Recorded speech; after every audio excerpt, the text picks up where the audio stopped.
Hey, it's Jeremiah, your host of Perspectives with Jeremiah Stephenson. And I wanted to say thank you so much for stopping by and listening to this podcast. I know people from all walks of life, and so with every episode, I want to bring people from every single different area and facet of life that I know to share their perspective of life. And hopefully that's something you can glean from. Behind me now is RWM's lo-fi hip-hop remix of the Ink Spot song, Dream a While. Here's the show.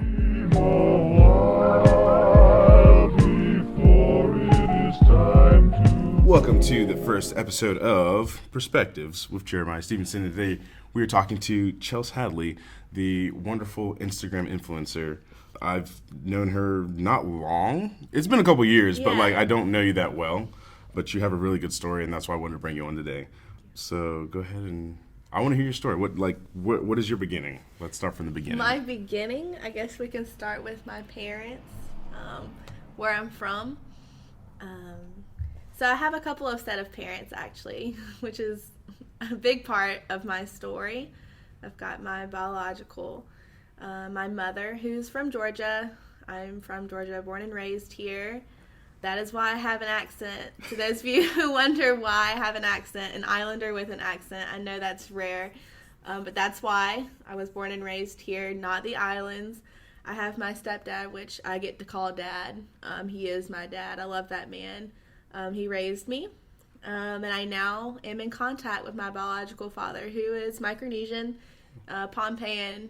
Actually, that's where I get that side from. We're in contact now for the first time in 18 years as of May. And that's been a wonderful ride as well. It's been good getting to know him and dive into that side of who I am. Yeah. Before you continue, that's one of your biggest things on Instagram is the Pohnpeian. The Pohnpeian, yes. I was like, I don't think I'm saying it right. You're good. But the Pohnpeian. And that's one of the things that we talked about the last time I was in town is how you use that to kind of really spearhead your social media, the way you run your social media. Tell me a little bit about that. Let's start there. Like, what does that build into everything that's gone on through your life? Because I think one of the things that I love about you and seeing your social media is you're very real. Yeah, and I try to be. You try to be very real, and you're very genuine, and genuine people are people that I'm always looking for. Okay. So I love that about you. You're welcome. I really do try to be. That's yes, my goal. And you succeed, but you take that and then you take it a step further into being genuine on your emotional side, and looking at how does that play into you. What was your? I guess let me just start from here. What was your younger days like as a wee little? My younger days, younger Chelsea, to be honest with you, I think of that frequently. I think all the time, like, what was little Chelsea like? Like, I wish I could meet her. Yeah. Like, I wish that I could hang out with her. I feel like she was probably the coolest little kid. Probably a little bit annoying, super active, nonstop talking about probably some nonsense to most people. Because, to be honest with you, that's how I am now. I'm not interested in everyday things. I want to talk about deep things. And just off-the-wall stuff. I don't know. I'm really bad at small talk. But younger Chelsea, I think, to be honest with you, oblivious to a lot of bad things in the world. Just a happy, free-spirited little girl who's just trying to have fun all the time. Hard growing up in a world that's so bad when you're that way. When you're just being positive as a child, I knew that was a huge thing, and we were talking about this a little bit earlier before the podcast. I was talking to some high school people last night, and we were talking about how they were like, "Oh, I thought we were like just okay friends," and I was like, "I thought we were like the best of friends," but because our perspectives, it's like, oh man, dang. But because of perspectives of the situation, that person was super introverted and I was super extroverted, so they thought everybody was pulling back and forth. And they would have had to fight for my attention. But for me, I just knew everybody, but like I had to be the one to go out and reach out for actual relationships with people. So for me, it was very much like, I'm in my room all alone and I'm like 14 and I'm sad and lonely. Yeah. Well, they're over there like, oh, like, does this person even have time to hang out with me? Because he's like hanging out with everybody all the time. I get it. Yeah. So it's a struggle. Let's start with your challenges. as a young person. As a young person? Because I really want everyone to hear about how you're journeying from being a younger person and learning how to embrace yourself.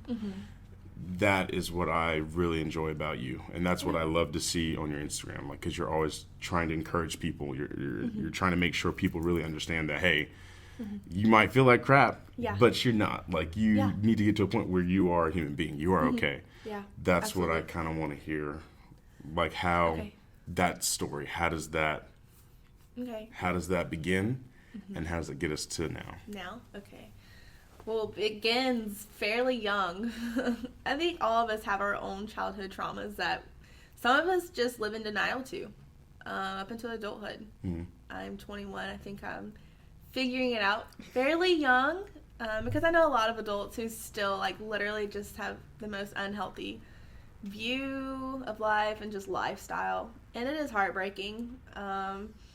But that's not my problem to fix. And I'm learning that it's not my problem to fix other people's problems. I don't have to. I'm not responsible. But going back to your question, like, where do the challenges start? I did talk about earlier I mentioned my biological father that I've just now gotten contact with for the first time in 18 years. So obviously there's questions there.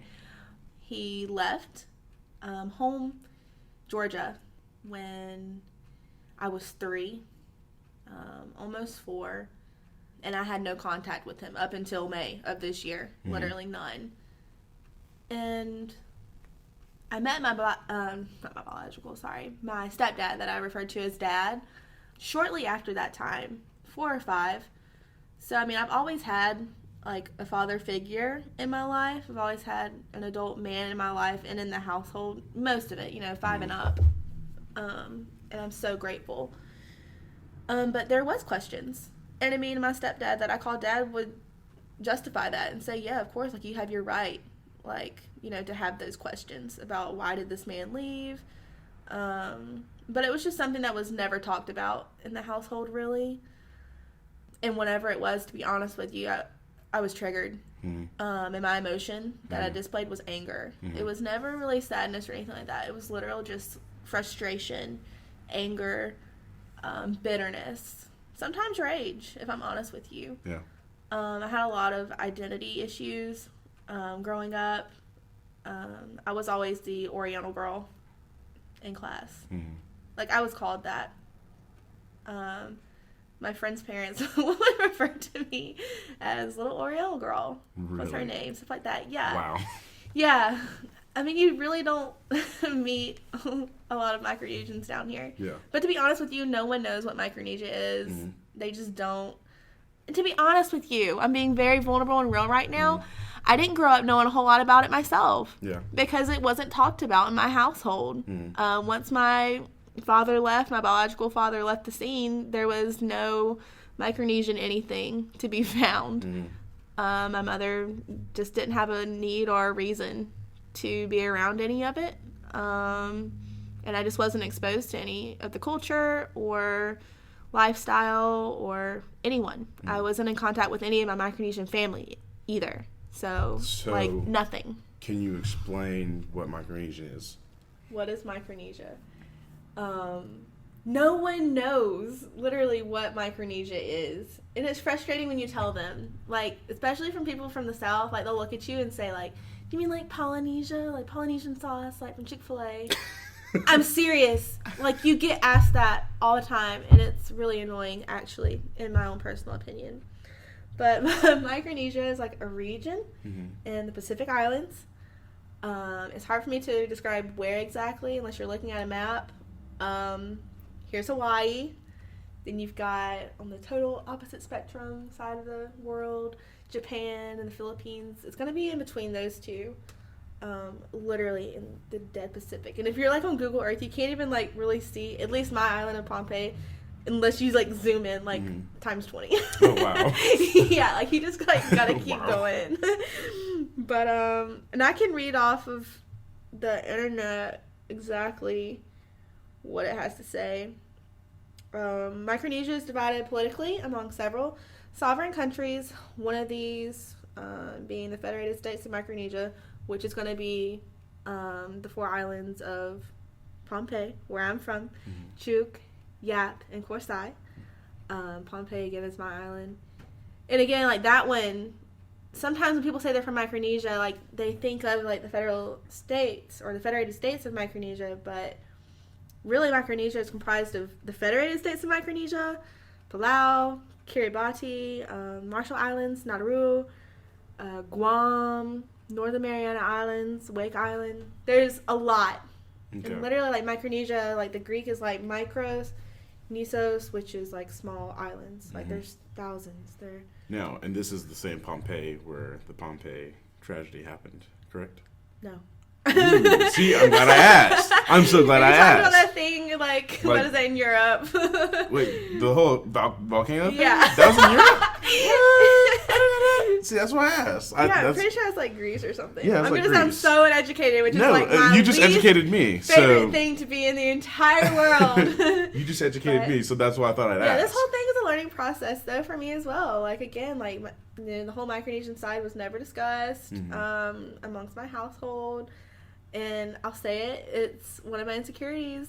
And again, this whole thing is about being vulnerable. Yeah.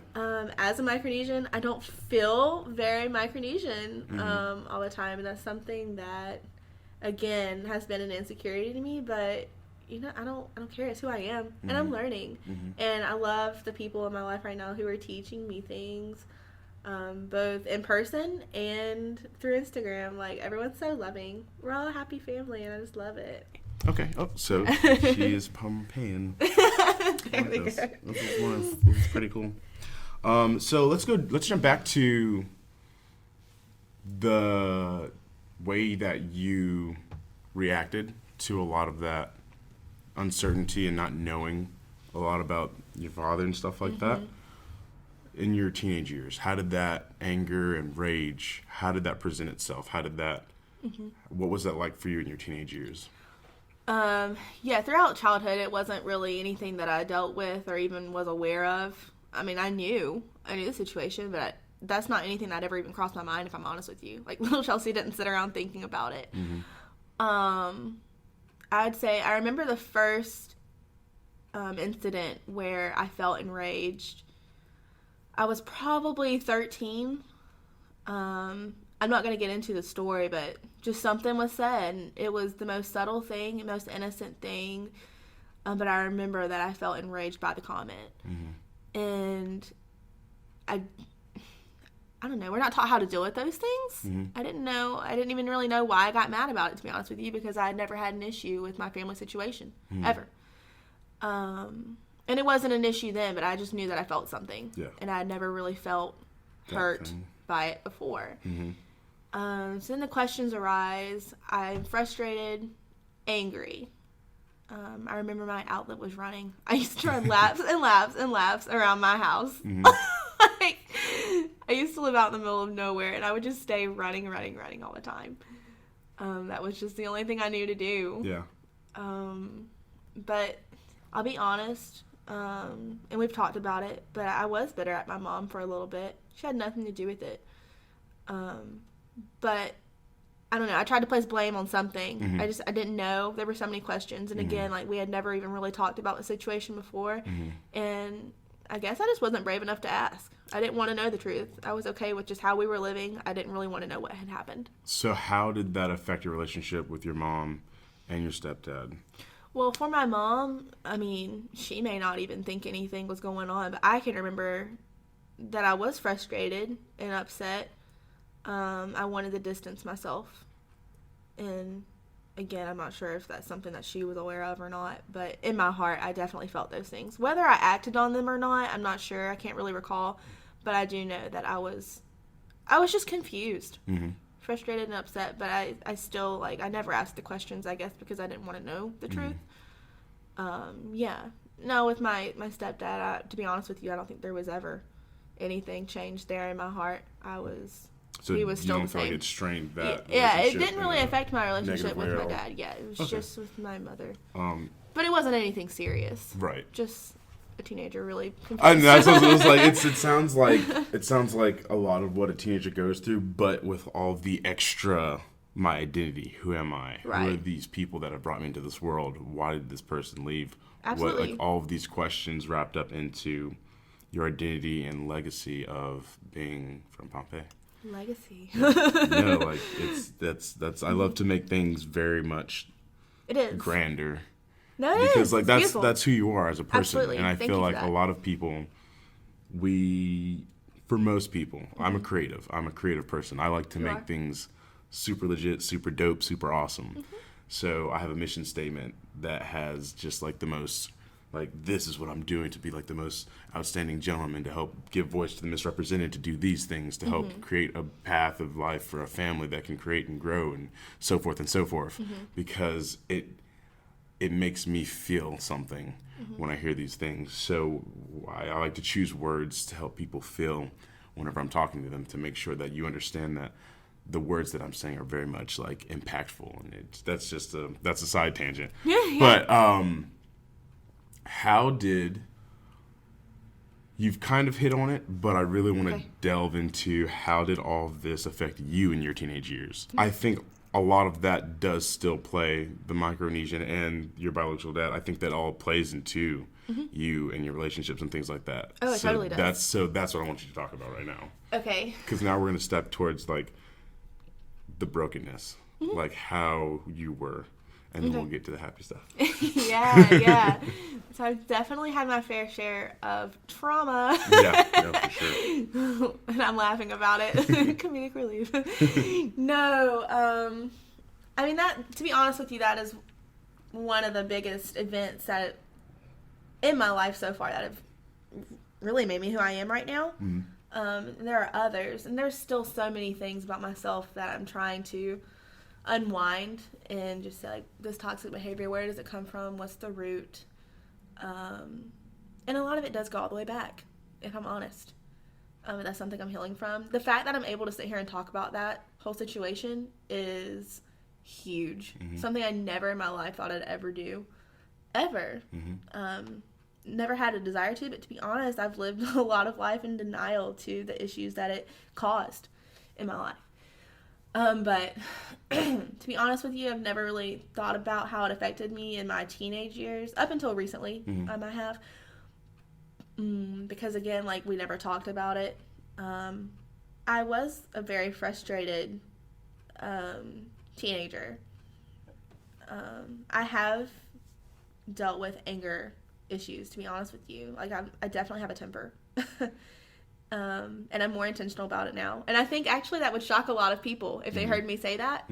But people close to me know that if you hit the wrong button, like, it is on. It is on. A lot of people don't know that I used to have huge anger issues. Yeah, see, I didn't know that. And it's weird because now I will get something really small and minute. Like, I'll be like, this is why this is dumb and stupid, and I'll just, like, you'll see me get very, like, emotional about this, like, little tiny thing. But then when big stuff happens, I learned, and I don't know if it's entirely healthy, I've learned how to just be like, man, that's crazy. We gotta, like, figure this out. Like, this is terrible. We gotta figure this out. But, like, I show more anger towards the small things that won't create a bigger explosion if I were to set off and get like, we're gonna knock out somebody, let's go. I promise I understand. Yeah, so I definitely get that. I mean, frustrated and angry are the two top emotions that were displayed, for sure. Gosh, I don't know, I'm really trying to think. I just literally, like, am aware now of how unaware I was living of my issues. I was a very toxic person, and I'm okay saying that. I can see for sure where it affected friendships. And I'm just now, like, thinking about these things since you've asked. Very closed off. I'm a very outgoing person, but when it has come to letting people in, very closed off. And actually, as soon as I could tell that I was getting close to someone or I felt very safe, I had potential to retreat that relationship. and this sounds very ironic, and it's something that I wrote down a few months ago, but I really liked it because it was real for me. It was something that just popped into my head one day, but the statement was like, I feel safe, and that scares me. Because that's not a normal feeling for me. It wasn't, you know, when it came to relationships. So why do you think that scared you? I like diving into stuff like this. Is the meat and the bones. No, it's good. What scares you or scared you of safety? Well, that was subconscious. Like, again, I said that I just acknowledged that. That's why I retreat. I feel safe. Right. And that scares me. And I'm able to, like, recognize that now.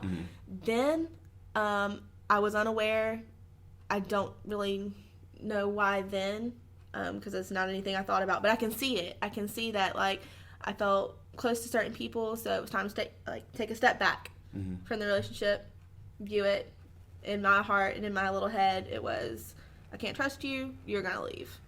If that makes sense. And again, that goes back to, you know, abandonment issues that I can talk about, and I own them. Let's go. Like, get it. It's okay. Like, you really cannot fix an issue until you identify it.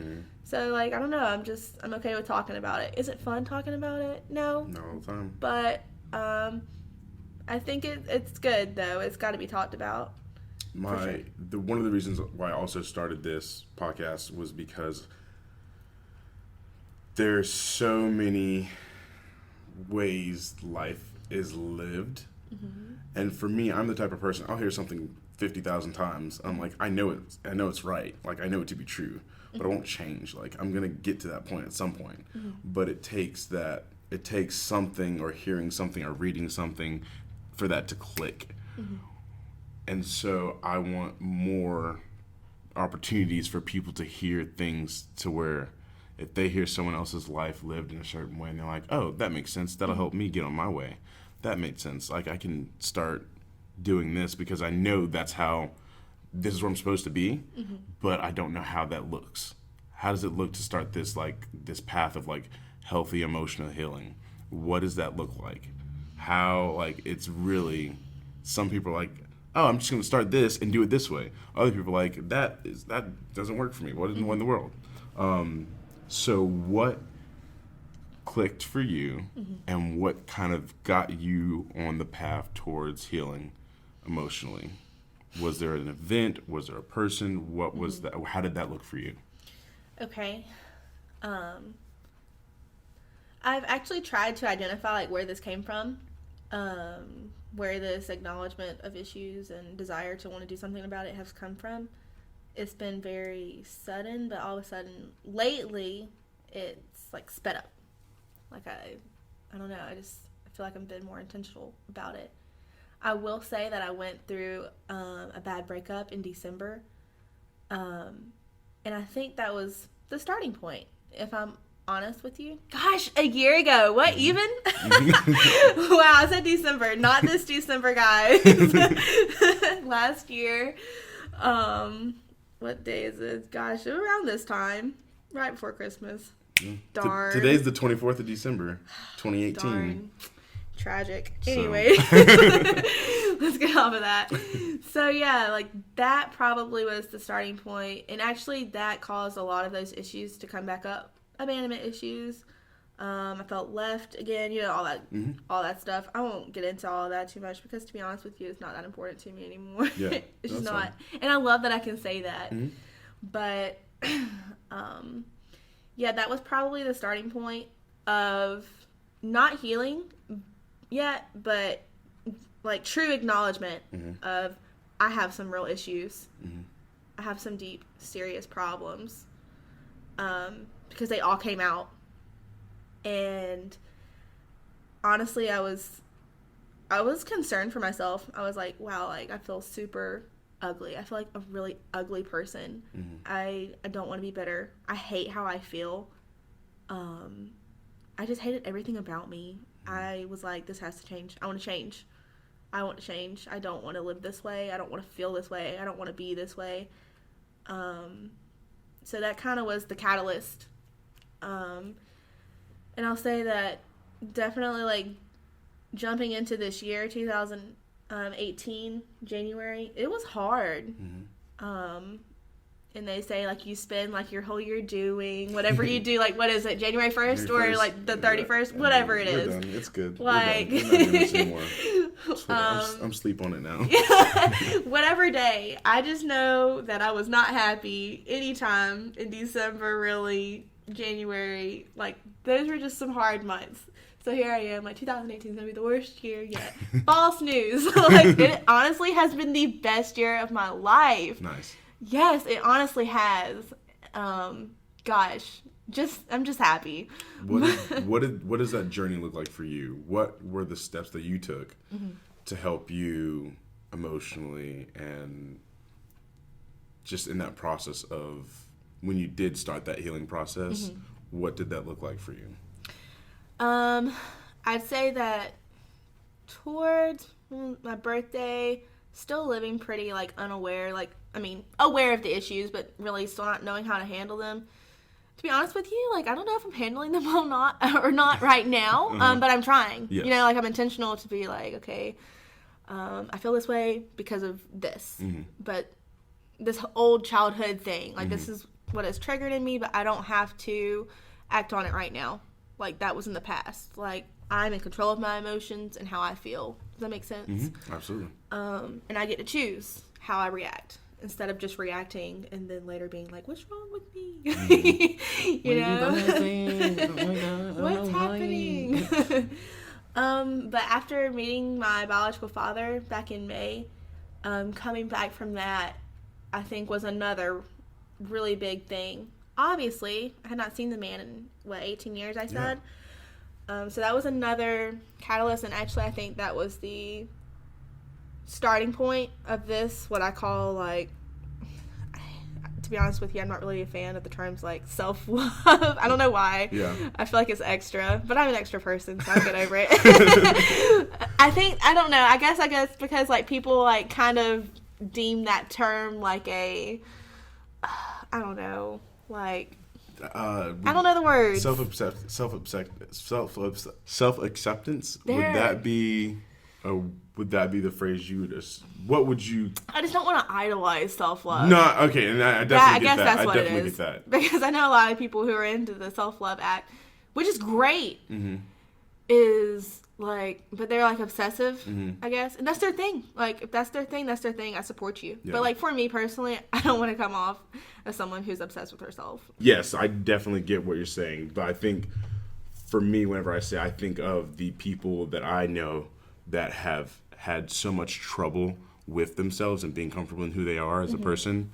When I speak on self-love, that's what I'm talking about. The people that have come to the place where they can finally accept themselves and enjoy who they are as a person. Not in a egotistical way. Yeah. But in a very much. Yeah, for sure. Okay, way. So with that being said, then definitely like seeing my father for the first time in 18 years was another catalyst. I think coming back from that, like after the emotions and the high was gone, you know, like he returned back to his home back in Arizona. Things slowed down. I was then able to think about and process like what actually just happened. Because in the moment it was like too much, you know. Can you tell us that story? How it came to be? How did he come back into your life? Okay, for sure. So one of my other siblings actually had been in contact, and they shared with me that they had been in contact with him. He was coming to Brunswick, and they didn't want him to come and not tell me. But that's just always been something that, again, everyone else could talk about in the household, I guess, and was comfortable with it. Again, I guess. But for me, they knew not to breathe his name, not to mention him, stuff like that. I'm honest about it. I didn't like the man. Yeah. I wanted nothing to do with him. Absolutely. And we've talked about this too, him and I. Like, he knows all these things. But yeah, so he ends up coming to Brunswick. I agree to meet him. And I really don't have words to explain, like, how that first, like, meetup was. There are no words. I don't think I'll ever be able to really, like, put that into words. I'll just say that there's a lot of emotions. Yeah. And that's, I feel like that's just so bland. No, that's fine. But literally, like, every emotion you could feel, like, when I see his face. Happy. Overwhelmed. Like, every emotion that you could feel, it was to the max. Yeah. Like, a little bit angry, actually. I was going to ask that next. The audacity. Mm-hmm. The audacity to show up here at my home. You're on my land and my territory. That for sure. Joy, though. There's a piece of me like that's been gone for a while. He's back, I guess. We'll see how it goes. Very, again, closed off. Mm-hmm. I mean, we've talked about that already. The potential to retreat. And let me tell you, this dude, potential to retreat, was the most. Like, I'm very brave. I feel like I was the most brave there that I've ever been in my entire life. Okay. Going to see that guy. Yeah. That guy. My father. I'm sure he'll listen to this at some point. But he'd agree with everything I'm saying. But yeah, the most brave and proud of myself. And, you know, like, I've never been one to applaud myself, but actually I'm finding that that's healthy. There's nothing wrong with it. Don't get too caught up in doing so, but I'm okay with applauding myself for going to meet him. Nice. Because a lot of fear was behind that. And it sounds like that was that momentum that helped move on your process of growth. Mm-hmm. It sounded like that was one of the things that sounded like it needed to happen for you to begin that transition towards. Oh my goodness. Towards healing. Absolutely. And that's something, again, I never would have thought necessary. Mm-hmm. And I'm thankful to the Lord that he gave me that opportunity and that chance. I think everyone else's story is different. I don't think that if you haven't, or if you have a similar story and you haven't, connected with people of your past that you feel like you need to, I don't think that, like for me personally, I want to watch how I word it, like, the Lord found that necessary for me. Mm-hmm. It may not be necessary for you, Mm-hmm. but for me to heal, I know that God definitely saw fit to bring him back. Like, there was no healing without that. Mm-hmm. And again, that was just for me. So, don't be hurt or don't feel hopeless or any less important. Your story's not any less important if you had not experienced a reconnection. God knows what he's doing, and just trust him. Yeah. And that's what I'll say on that situation for sure. Awesome. What is your passion? Do you have any passions? Do I have any passions? Goodness. Again, I do not like to talk about myself, but passions. I'd say I'm probably the most passionate person. One of the most passionate people I know. It doesn't matter what it is. Like, if I'm doing it, it's whole heart. So literally anything that I'm put on, like, I just want to give it everything. My passions, though, the things that seem to drive me, I love people. I don't know. I love people. I love connecting with others. I love culture. I love learning about culture, my own now. Mm-hmm. And that's just something, again, that, like, it's been such a struggle, because how can you be so obsessed with people groups and culture and despise your own? Mm-hmm. The most ridiculous. But we're getting past that, and I don't feel that way at all anymore. Now, can you talk about that? Because I'm not really familiar with a lot of that. I don't know if a lot of people are. I genuinely despised anything that had to do with Micronesia. I associated that with my biological father. Pain, anger, things like that. I didn't want anything to do with it. There are Micronesians who live here as well that I've known about. They know me. That I've never really wanted a relationship with or anything like that. Very spiteful. Very rude. Very ugly. Not anything that I'm proud of, for sure. But, again, I want to leave that old Chelsea in the past. I don't feel that way anymore. These people are beautiful. And actually, like, some of my favorite people that I have in my life right now. And I'm so, so grateful Gosh, I don't know. Overwhelmed, again, is a word that I feel so thankful. And I'm thankful for them. Like, go Micronesia. I don't want to stop you from what you were saying before about your passions, but I want to kind of bridge this in over to your social media because you use that's one of your platforms, I guess. I don't want to say platform. No, it is. I call it a platform. All right, cool. That is your platform on social media, is the Micronesians. How did that... Micronesian platform. Okay, so it's my platform just because, like, I feel like that's how I can use my voice best right now. Okay. But go ahead. What? How did all of that come about? Because I also wanted to start talking about, we want to move towards your social media game. Because like you run that, like. Wow. Okay. Thank you. She runs her social media game like on point. It's amazing, and I actually, that's one of the things we talked about the last time I came here. I was talking to you. You have 5,118 followers at the moment. We're getting there. You're doing it, but like that's someone from freaking Brunswick, Georgia, and like you're just talking about Micronesians, and you're talking about yourself and being a real person and genuine people, and people want to hear that. What did that look like? What does that look like? How did you get into that aspect of everything? Okay, to be very very upfront and just honest with you, I like to write. I was actually an English major in college, but everyone struggles with captions, right? Yes, very much so. Like, always trying to find a caption. I got to caption it perfectly. Well, just one day I was tired of trying to think of one, so I typed literally like what I was thinking. And like I got a lot of responses from it. I don't even remember what it was, but I remember that people were like, "Oh, it's like a little book or something." And I was like, "Okay, I guess people like this." And I found that people actually enjoy real. That's an obvious statement.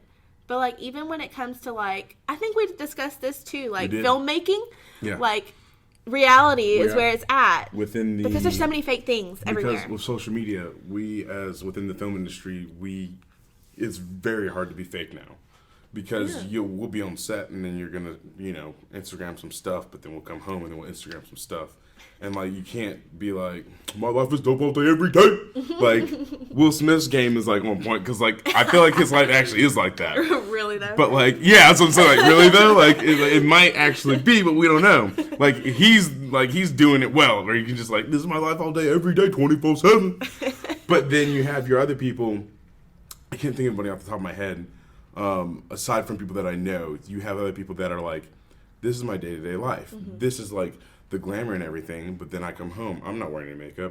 I've got like my legs messed up. One of my good friends, he's always doing something cool, and he messed up his knee. And then like he was posting stuff about like how he's feeling, how it stopped him from pursuing his passion. Yeah. Like you get to see this entire process of a human being. It's not just, oh, I'm, auditioning for this thing, I'm getting that money, I'm doing this thing, getting that money, me and this girl. It's like, hey, I'm doing all my work and everything, but I'm also living a life where I do feel these pains and this hurt and these emotions and things like that. So social media has really, it's done a thing where it's taken the glass and it's just like smashed it. So everyone's literally like, we can just reach across that McDonald's window and touch you now. Give me my fries, baby. Give me my fries. Yeah. But I remember, like, that's where it started, and I got, like, some feedback on it, and I didn't think much of it, but it was just much easier than having to come up with something. I'm like, I don't really like coming up with anything. I just want to speak my mind. Yeah. That seems to work for me. So that's what I'm going to do, and we just went on from there. And I do try to be real. I mean, I am a very, very happy person right now. Like today, I feel super, super happy. I feel very content. Nice. I feel like I am living life well. And that's what I want for others. But I think that it's important, and we've talked about this ourselves, but I think that it's super important that we don't confuse positivity and happiness. And I think that's what a lot of people do, and that's where they end up in this cycle of, oh, like I'm never going to get to that level of positivity. Positivity is something that you choose, like, being positive is something that you choose to be. It's not something you feel. Happiness is something that you feel. I don't know, people are like, how happy you are is your choice. Maybe in some situations, but I think that is not always true, for sure. Like, that is something that I definitely would disagree with at times. You don't get to choose how you feel all the time. And that's how I feel about it. Like, someone can come at me and try to argue. Yeah. We'll debate, because I like doing that. I'm going to have you on again. I'll have you on again. Let's do it. Yeah. But, like, as far as the positive thing is concerned, I literally have days where, believe it or not, I feel the most sad and heartbroken. Things just get to me sometimes. But again, you got to choose. Am I going to react to this in a positive way? Or am I going to sit here and dwell in the negative emotions and things like that? Now, definitely don't suppress those emotions and put on a fake smile and get out there and not deal with the issues. That's also very important. Because I was doing that for a while. I thought that if I wasn't happy, I wasn't being positive enough. So it was a kind of suck it up, girl attitude. Let's get on with the day. Let's get on with the show. Snap, snap, snap. Now, if I'm feeling a certain type of way, we press the pause button, click, and we sit down. I say we. I sound crazy. Yeah. Me and myself sit down, and we do what I call a self-assessment. Okay. What do I feel? Why do I feel this way? What made me feel this way?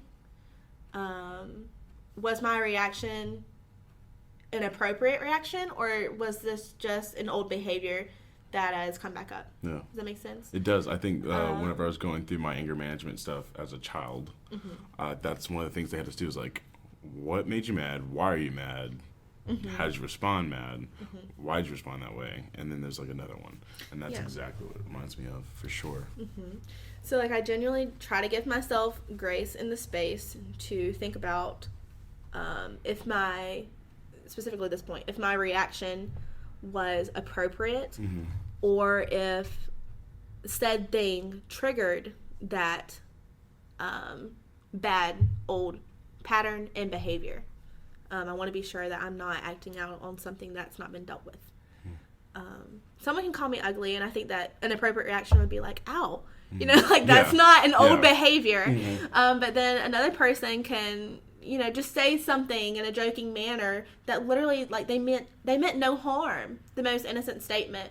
But it could trigger something in me, and that's a situation where I have to go back and do the self-assessment and say, was my reaction appropriate, or is that an old behavior? Like, did they trigger like something in me that, you know, someone else did this, but they're not going to do that? Does that make sense? No, absolutely. Okay. Absolutely. Okay. Absolutely.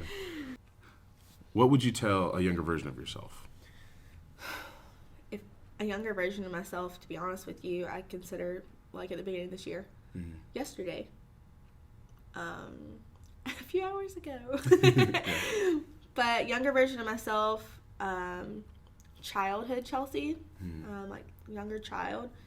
I'm not sure what messages I received as a child that makes me who I am today. I think definitely a message that I've got to be a helper. I've got to be responsible. I think I grew up kind of fast. And I am the oldest.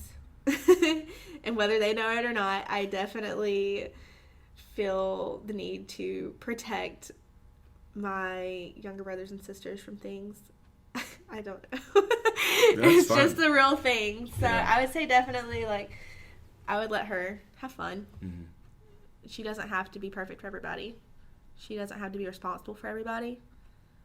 And that's something that, again, that I mentioned way earlier in this conversation that I'm learning now, that I'm not responsible for your issues and things like that, or other people's problems. And I want to be there, but I'm not responsible to fix. That was something that I would tell younger Chelsea. Teenage Chelsea, she doesn't have to please everybody. Gosh, I've lived majority of my life trying to please people. Everyone.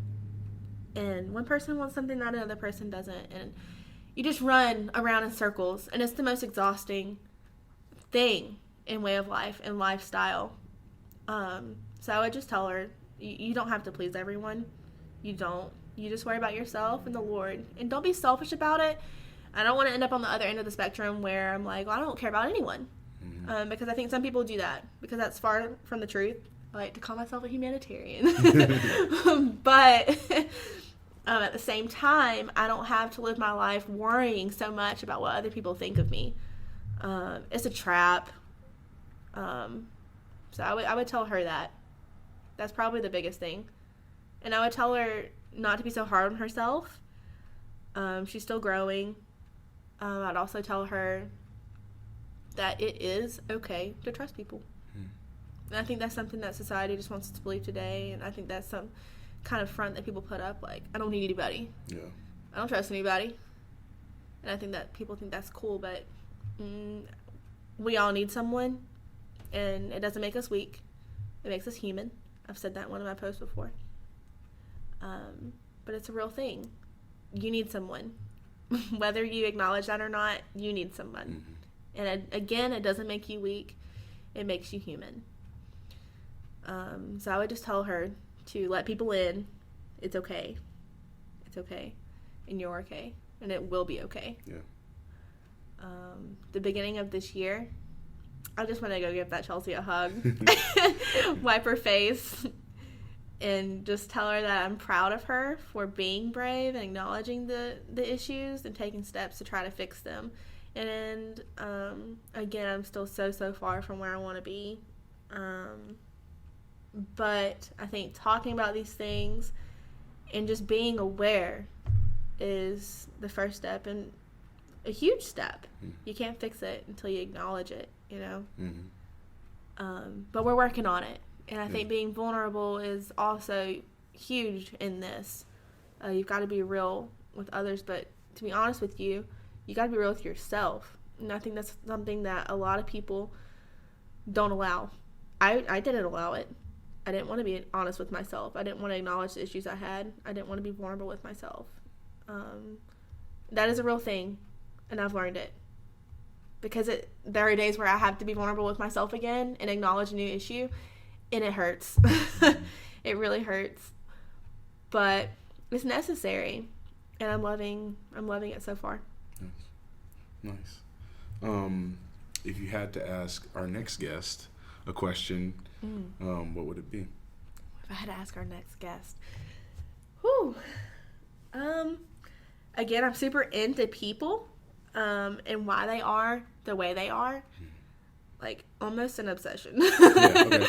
But, like, I would ask them, like, what's their passion, probably, and why. I just like knowing what drives people. Because your passions, honestly, are a gift to the world if you play them out. And I want to know, like, what drives you and, you know, like, your potential. Like, how can you help? How can you help others, you know, like, with your gift? What can you do? The potential is endless, you know? Nice. What is something you would tell your audience, your Instagram audience? For those of us that follow Chelsea on Instagram. The little 5,000 that we have. Yeah. I really do want to do something with it. I like to use Instagram as a way to share stories. It helps me be vulnerable. It helps me be real. But I've met some really cool people through it that actually one day, like, I hope to actually meet in real person, like, in real life. Like, there's so many cool people. I want to say thanks for sure. I feel like the most extra person, but literally though, like, it does mean a lot to me. Like, the little comments, it encourages me to keep doing what I'm doing, and just keep sharing stories, and being real. Like, it really does encourage me. Like, I don't take it lightly. And again, there's only 5,000. Like, we're gonna get there. Like, yeah. I'm gonna get there. Like, it's not about, like, a number to me, though, if I'm honest. Like, do I want followers? Yeah, like, it makes me feel cool. It's the name of the game. But, no, really, just the social media to me is so cool. Like, it gives you the ability to reach mass groups of people. And I just want to use it to the full advantage, and just keep sharing stories. I just want to keep inspiring people. And again, like, I'm far from where I want to be. Like, I just don't want to put up this facade that I have all my stuff together, that I'm this positive, great person all the time, because I'm not. I still have toxic behaviors and bad behavior. I'm irresponsible. I probably spend too much time on Instagram. at times. But again, like, I'm working on it, and I'm sharing that journey and story, and I think it seems to help people. So I don't know. I just want to say thanks, I guess, again, like, for the comments and the encouragement that I get on things like that. It's a lot of fun. I love Instagram, and I love my Instagram family. There's some great people. Awesome. Well, I thank you guys for joining us on Perspectives with Jeremiah Stephenson. That's actually a whole joke, the whole name of that. There's an old SNL skit with I forgot the guy's name. I have to look it up. But there's an old SNL skit, and it's like a PBS show. He'd be like, "You're watching Perspectives with Donnell Williams." And every 2 minutes, he'd be like, the person would be talking, and he'd go, "The time is now 3:33 in the morning, and I'm so-and-so and so-and-so, and you're watching Perspectives."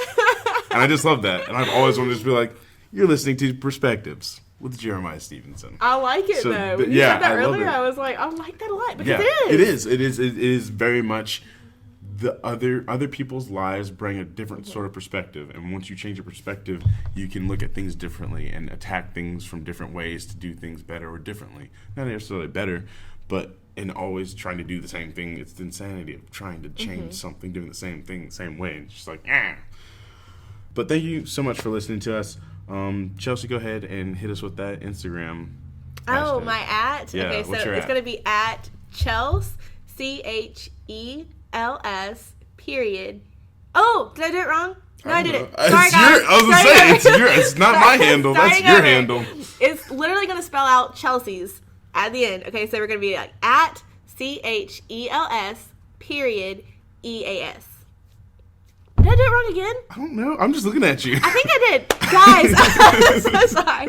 One more time. @CHELS, period, EAS. Yes, that is correct. That last one was correct. Yeah. Yeah, I think you got the it right. other ones were too. Okay, you really need to work on learning your name. I do. Figuring that out. Give us a follow. For sure. And you can find me @ParkourGeek, ParkourG33K on Instagram. And you can check my YouTube channel out. A Tokens Take, ATOKEN''S and some other podcasts and stuff that I'm on. Just find me. I'm there. I'm alive. I'm a human being. I do things. We create. That's all. All right, guys. Thanks so much for listening. Thank you. Deuces.